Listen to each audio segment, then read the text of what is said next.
hope you're doing well, and you're doing well this week. Hopefully you're making lots of profit.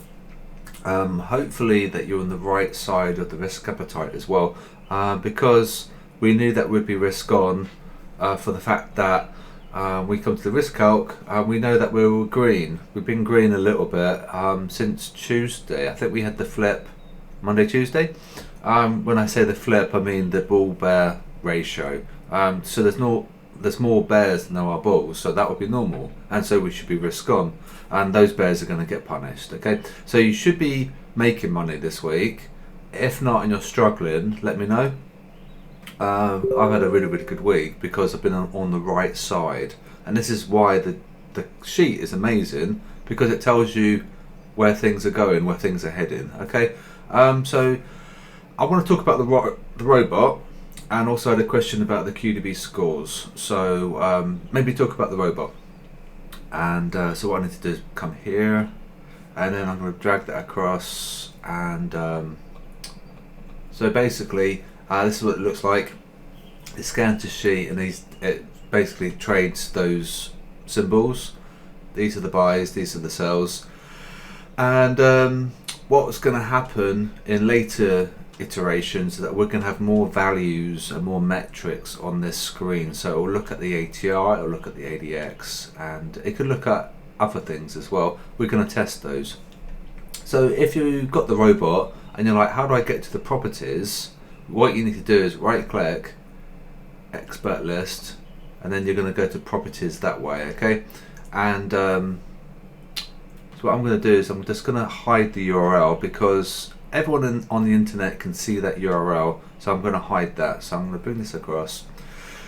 So the URL is up there, okay, which you'll need to put into tools options. Okay, so up here is the URL, which I've hidden.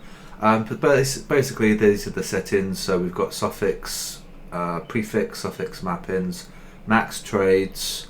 We want to avoid duplicates. We don't want to keep spamming euro yen. We just want the one euro yen trade. Risk management.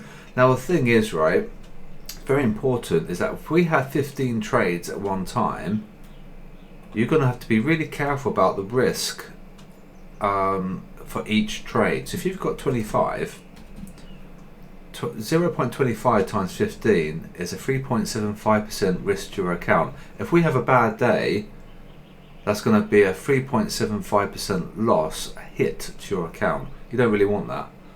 You want to have your losses small. Okay, so you want to probably reduce that from 0.25, which is the default, and perhaps something like that. Okay, because you have to remember that's times 15, right? That's per trade. And there's your stop loss multiplier. You take profit. Then we've got an equity stop. We've got a balance protection, and we've got this is the secret sauce, right? Because we're using the sentiment, but we're using the technicals as well. So these are the settings that we should use on the H4, that we have in a triple EMA check. These are the values that we use, okay? So they've all got to be ascending if we've got the buy. They've all got to be descending if we want the sell, okay? If we're going sideways, it's like no trade, and it will just say filtered. It will say no trade. It's just, it needs to adhere to that filter. And the RSI is the point of us getting a better entry. So when price pumps, like it did yesterday, we wouldn't have opened up a long at the high. We'd have waited for a retracement below 70 on the RSI, then look for a long until we get a better entry. So that's very clever. That's the really cool bit. That gives us a better entry, so we can get a better risk reward. Okay, and what I recommend, also while I'm here talking about the bot, well, the time filters are obvious, you know, doesn't need to be said. That's to avoid the FX close. What we need to do, you may want to change that ATR time frame to the daily. Now the reason for that is that we have to consider how long are they going to hold these trades for. When I say they, the retail guys, how long are they going to hold into drawdown? It won't be an hour.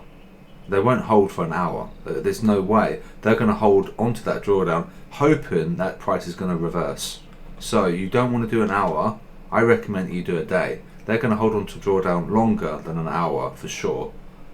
from personal experience, you sort of hold and wait, don't you? And then they're hoping and they're going to get screwed. Okay, so that's one setting you need to change. You need to probably need to change that to a day, and you'll also want to change this to H4, the EMA time frame. By default it's 1 hour, and also you want to change your risks of your balance. I wouldn't go to 0.25 because we've got 15 concurrent trades, and that's going to be quite heavy, quite risky for your account. So that's the robot. It's going to be absolutely amazing. It's going to be like the best sentiment bot available, which is pretty amazing if you think about it. Okay, so there's the sheet covered. Risk calc. I need to talk about the QDB scores. Okay, QDB scores. So what happened is that this was obscured, because what happened is that it was black text against a black background, so you couldn't see it. So for example, I can't show you, but basically, if it's a black background with black text, it's hidden, isn't it? So currently we can see Aussie CAD, CAD Yen, Pound Yen, Kiwi CAD, Kiwi USD. They've all got good scores. How are those scores comprised? It's a good question. So what it does, it uses, it treats every one of these columns the same. It's important to note they're not weighed differently. So if the crowd go long, it's a minus score of 1. Okay, if they short, it's a plus score. Okay, so obviously that's bullish, that's bearish. Okay, so we're a little bit mixed on that one, on the Aussie CAD currently. Okay, so today they're going ever so slightly long, but on the weekly they've actually gone really short. So we're seeing a little bit of discrepancy, perhaps a turnaround. So we've got to be a little bit careful with Aussie CAD, for example, but at a bigger picture, -10 is greater than 2, so we've still got like a bullish view on that. Okay, then it examines if we're below 50%. If we are, it's a plus. If we're above it, then it's a negative. Okay, so CAD Swiss, they're very long on that, which is interesting. And then it looks at are we above the daily open, plus. If we're below, minus. Are we above or below weekly open? And probably should need to change that so it looks a bit better. There you go. And that isn't taken into account. That isn't included in the scores. That's just to say, is it positive on the week or positive on the day? And it doesn't look at the open interest, but it does do all these checks. Alright, so it checks the daily pivot above or below, plus or negative score, weekly, monthly,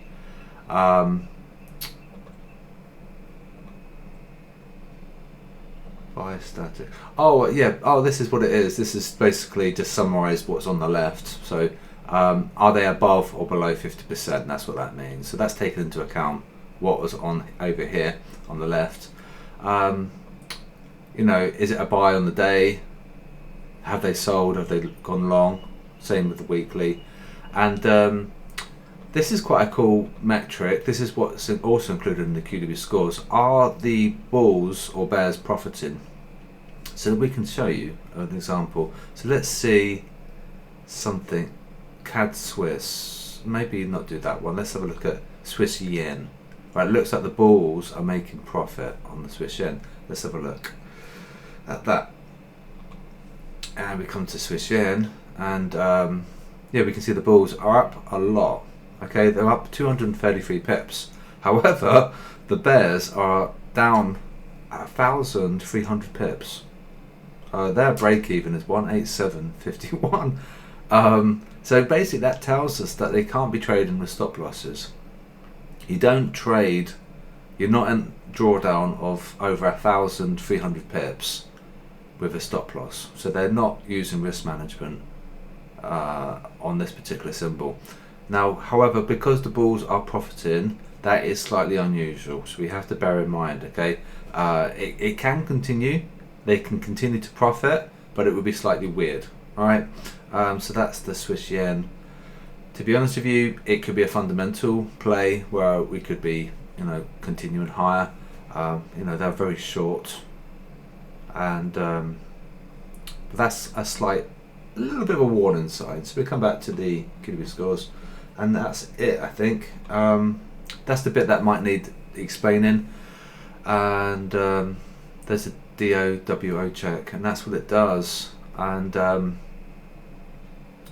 there's the QDB scores metrics, which is the difference, the old and new, and there's the difference. So basically, that column, that column mirrors that column, the score change. So we had a bit of a change there. Aussie yen changed, so that was interesting. And that's it. So there's the video today. Open interest is fairly self-explanatory, I suppose. They've gone added to their positions on the Euro USD by 2,287 lots, and they've gone added to Aussie CAD by nearly 3,000 lots. So that's interesting, but that doesn't tell us buy or sell signals. It just tells us volumes, whether or not they've gone added long or added short. And the open interest, just basically an increase in open interest is worthwhile to note, because it tells us that they're putting money into the casino. Alright, and if they put money in the casino, they're probably going to get squished. Okay, if they've taken money out, then they've just walked away, and hopefully they come back. if they don't come back, it's going to be a bit rubbish. But if they come back, then it's more contrarian data for us. So this is what happens Thursday, Friday, especially Friday, is that we can see them cashing out with profit, and so they come back on Monday. This is why the robot might perform poorly on Friday, but it does really well on Monday. So Friday's like a payday scenario, and we can see that on the open interest, and we can also see the quality of the signals. If we are in drawdown on the robot on Fridays, that basically signifies that they are getting paid, and that would be fairly normal, because if you think about it, if they got destroyed Monday to Friday, they might not come back the next week, and then the big boys, the big fish, are going to lose that contrarian liquidity. So there's the video. So hopefully it helps. Robot, sheet, and the QB scores. And do note, remember what I was saying about the risk calc. You want to be keeping an eye on it, because then you know which side of what side of the fence we are. The VIX is going to probably go below 20. If so, we're going to be quite bullish. And don't forget, this is free for everyone in Discord. The daily bulletin is for everybody, so you're more than welcome to come and have a look. Okay, you don't have to pay to view the daily bulletin. Everyone should look at it. It's a nice little freebie for everyone. Remember to trade safely, and I'll speak to you guys soon.